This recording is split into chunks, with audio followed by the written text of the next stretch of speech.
Hello, everyone, and welcome to Burn the Ship, the podcast that helps entrepreneurs go all in on their business, and we introduce them to professionals that can help them to do so. Today, we have a very special guest. Mickey, how are you doing today? Hey, doing good, man. Good to be here. Excellent, excellent. Glad to have you. Go ahead and introduce yourself and the name of your business. Yeah, so I'm Mickey Mellen. I'm with a company called GreenMellen Media. My business partner is Allie Green, Mickey Mellen, GreenMellen. There we are. So, yeah. Excellent, excellent. We so look forward to learning more about what it is that you guys do. But before we get there, we want to learn a little bit more about your story. And we understand that time is one of our most valuable resources. So go ahead and tell us a little bit about your journey. Sure.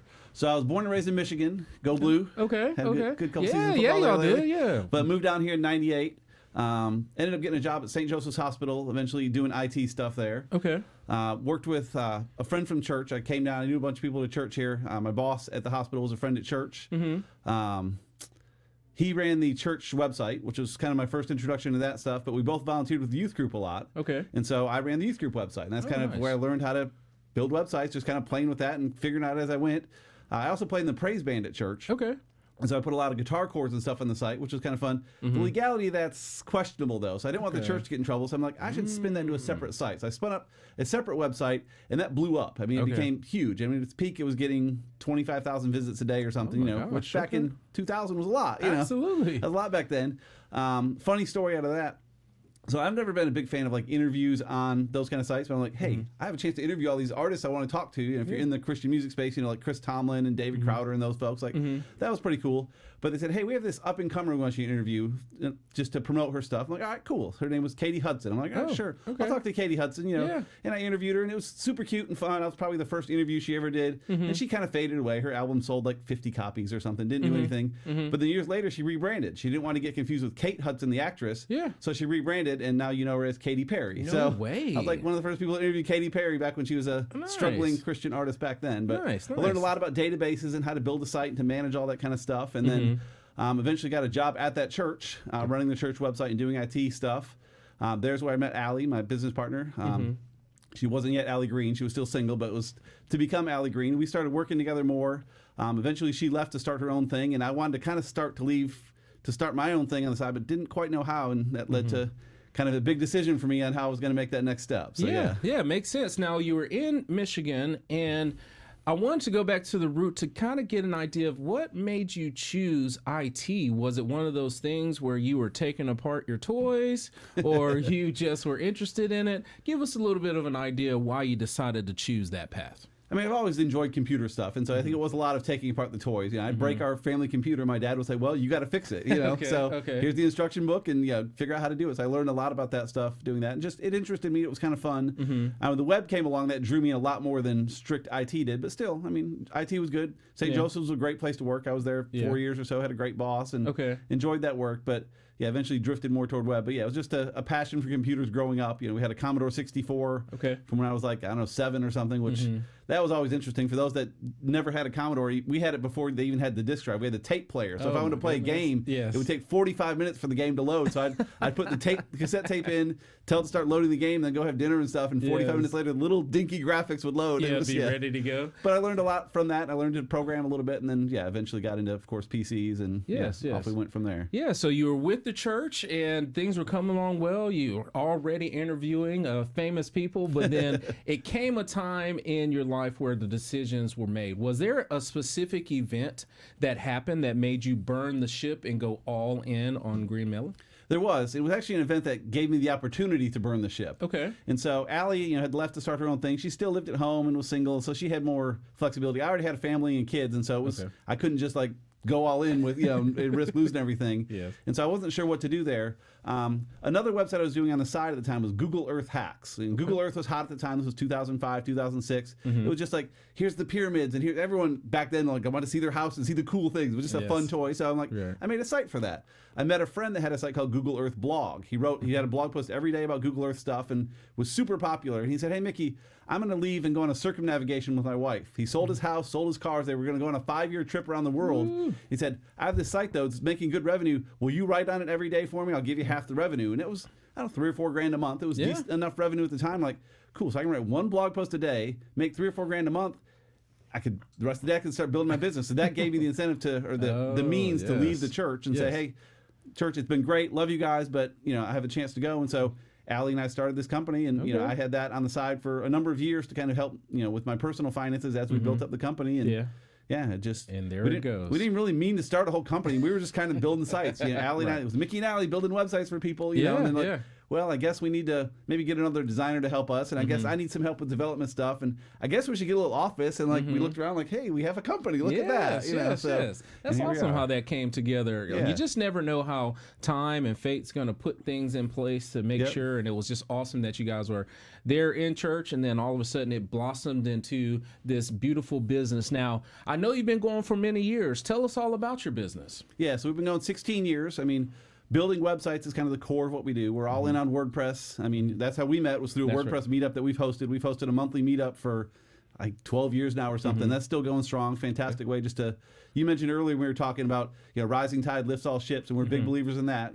I say our meetup, the attendees to our meetup are all of our competition, and we tell them all of our secrets, and they tell us all their secrets, and we all leave better for it. It's just, it's fantastic. So we're big believers in WordPress and websites, and then the last few years we've gotten more into the marketing pieces, to helping companies more with social media and email marketing, that kind of stuff. Okay. And then the front end we do more in terms of like story brand and messaging, kind of figuring out messaging before the site. So it's kind of a holistic approach. We figure out the messaging piece, build a beautiful website that matches that, and then of course the marketing pieces to go on top of that. Yes. And then of course the last 2 or 3 years, AI has turned all that on its head. We used to do a lot of SEO work and stuff. We're really doing a lot less of that now, just because it's not as effective as it used to be. But there's different things that are effective to help people get seen more, and we can unpack that more as we get into things. Yeah, most definitely so. Now, we always try to create a beautiful picture on the canvas for the people who are watching, explaining what it is that you do. So what I would like you to do is just give us an idea of what an engagement looks like. If I have a business that needs a website and need my story told, give us an idea of what that story looks like. For sure. So the first month or so we work on the messaging for your business. Some companies have that done. They've done it before. Most say, I've not really done it, but I have it right here. And I say, perfect. We're going to get it out of there onto here.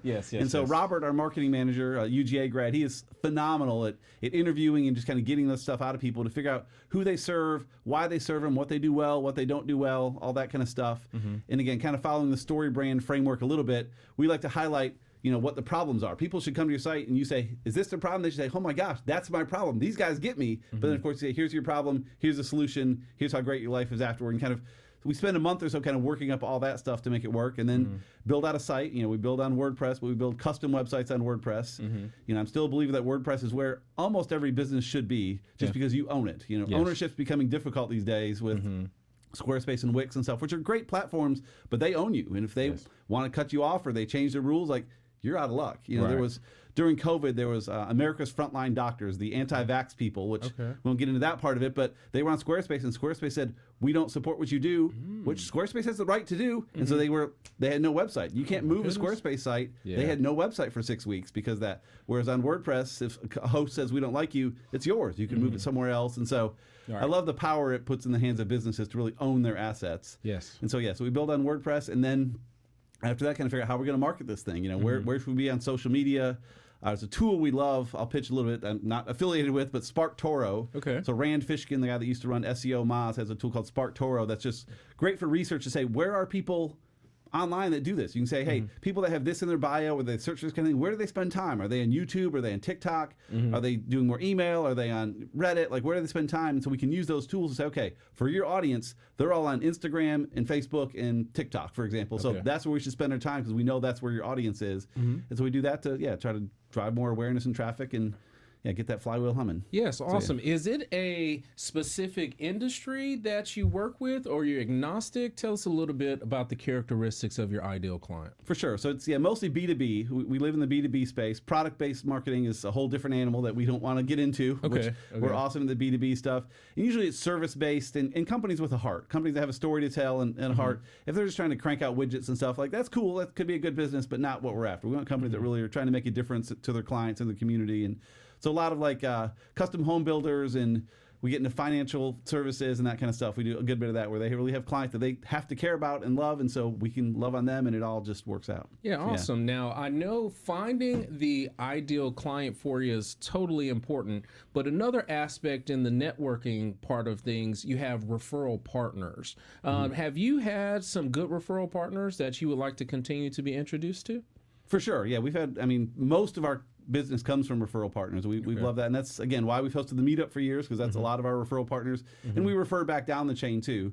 Really, our best referral partners lately have been bigger agencies, which kind of blows my mind, because we build a typical website for us. It varies a lot. It's $20,000 to $30,000, which to me probably is a lot of money. It's a good chunk. But we have these bigger agencies that they don't touch websites below $200,000, which is I don't even know what that looks like. But they'll get a lead that comes and says, "Hey, I only have $30,000 to spend on a site. What should I do?" They said, "Sorry, we can't help you, but GreenMellen can." And then we do the same where someone comes to us and says, "Hey, I have $5,000 for a website," which that's a healthy budget. We're not really built to do that, so we have partners that we can refer to. Say, "Hey, I know someone that can build you a nice template-based site and do a nice job for that." So again, we try to spread the love up and down as we see fit, and again, just always nurturing those relationships and doing the best for everyone involved. Yeah, you've talked a lot about the WordPress meetup. Where are you meeting? You want to share that information? Yeah, so we're meeting in Marietta. We have an office space. We're at a co-working space now. Just north of Marietta, called Fireworks, and so our office is there. There's also a nice meeting space, and so we meet there once a month.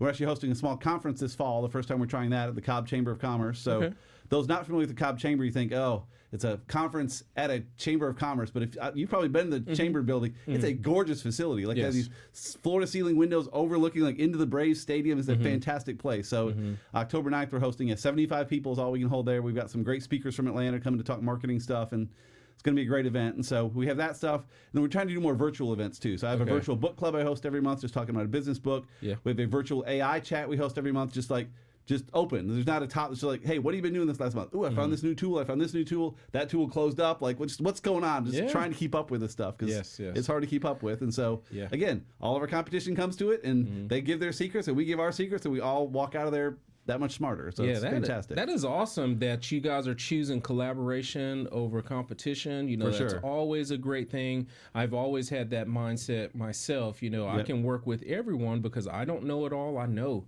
that I don't know it all, and I'm okay with learning from others. So that's magnificent that you guys are providing a forum for that. Now, the next section I want to talk about, you've shared a lot about your journey, about what you've been doing for the past 16 years. And Mickey, I'm confident that over that time, you have acquired and nurtured a bunch of business skills and or best practices that have helped you and your team to be successful.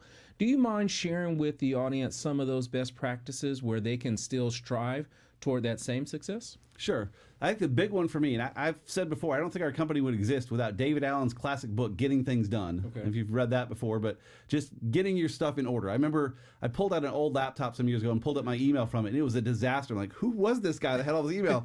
And now I'm an inbox zero guy, and our whole team, we require them. Your email will be empty periodically, and not all the time. Things stack up, but you're not going to have 80 emails in your inbox. Like, keeping it on top of that it's been life-changing. It's huge, just because you're not having to reevaluate priorities every time you open your inbox. You say, "I know what's in there, I've got it," but you go in trying to find that one, you're like, "Oh, I got to do that and that." Like, you kind of just get distracted. You can use snooze. We don't have everything done for sure, but we put things in to-do lists, we put things on the calendar, we just kind of deal with them where they need to be. That's been life-changing. And again, most of our new hires that come in, they don't do that, and so we're like, all right, we're going to demand that you do it, but also help you do it. There's practices and techniques and things you can do to help get there. So that's been big. The other thing is just understanding the perspective of the clients. Again, trying to be, StoryBrand talks about you are the guide, not the hero. We're not trying to be the hero to anyone. We're trying to work with the client to make them the hero. Thanks to GreenMellen, they're the hero, and really they should have the same mindset. Thanks to them, their client's the hero, and it kind of goes all the way down with that. And keeping that perspective. The other thing that's bubbled up lately too is, should we design first or should we write the content first? And we've run into a few people that they really want to see designs first. And that's not really how it should be. The content's what matters. And so we say, hey, let's get the content written first. Let's lay out what the pages should do. Let's figure out the flow of things. Then we'll make it look beautiful. And so a lot of people come at it the opposite way. Thanks to, again, Squarespace and Wix and stuff, where it's like, pick a beautiful template and then plug in your stuff. Well, then you're like, well, I have 3 boxes, so I guess I got to have 3 things to say, which maybe you only have 2, maybe you need 4. Like, figure out what you need to say first and then make it look good. And that's a mindset shift that a lot of people need to make, I think. Yeah, it seems like you having a culture of having an order of the processes. It seems like that's very important to have an order of what you're trying to get done instead of just putting it here and then having to take number 4 step and move it back to 1 and make it make sense. So processes are huge. I mean, I've looked at it like constraints can be tough. You know, we've had a few potential clients say, we'll show them our process. We do this, this, this. And they say, well, that's too confining. I'm like, no, the confining gives you this ability to do things. Heard a story once. There was an elementary school on a busy street, and the kids would go out to the recess, and they'd all hang out by the building because it was this busy street there. Eventually, the school put up a fence by the road, and so now the kids could go. They had more freedom. The constraints gave them the freedom to explore more, and that's kind of what we try to do. Say, hey, we have these constraints to make sure things work the right way, but inside of that, there's great freedom because of the constraints. We're not going to do things totally backward and have to redo our work and stuff. The constraints give us freedom. It's just a kind of a tricky thing to get your head around when you see, here's the process for building a website, so they're all going to be the same. Like, no. At each step, we can have freedom within that constraint, and at the end, it's a fantastic outcome. Yeah, awesome. Thank you so much for sharing that. It's always important that I ask our guests to give some of those positive things that are happening, because I'm sure there's plenty of not as positive stories you can share. But but those things we want to highlight, what have helped you, and maybe they can help the others that are watching. So I definitely appreciate you sharing that. Now, in this next segment, we like to talk a little bit more about you, because we've talked about your journey, we've talked about the beautiful business, we've talked about those best practices, but I want to talk about Mickey and the reason why he does all these things. Now, let's just say that time, money is not an issue, the business is coming along pretty well. What is it that Mickey would do with his time? See, that's an interesting one. I've been thinking about that a bit. My youngest daughter just graduated high school, so the kids are out of the house, and that's going to change things there. I'm finding I really love business, and so I listen a lot to David Senra's podcast, Founders. I don't know if you're familiar with that. It's a wildly popular podcast, but he talks about these founders that they love to work so much they don't plan to retire. They just love to do what they do, and that's kind of where I'm finding myself. Like, two things have kind of led into that. One, I play golf 6 times a year, not that often. The last guy I played with, he loves it. He's all in on golf. He wants to do it all the time. It made me realize I don't. Like, I enjoy it, but I don't really have the desire to get that much better. I don't want to put the time in there.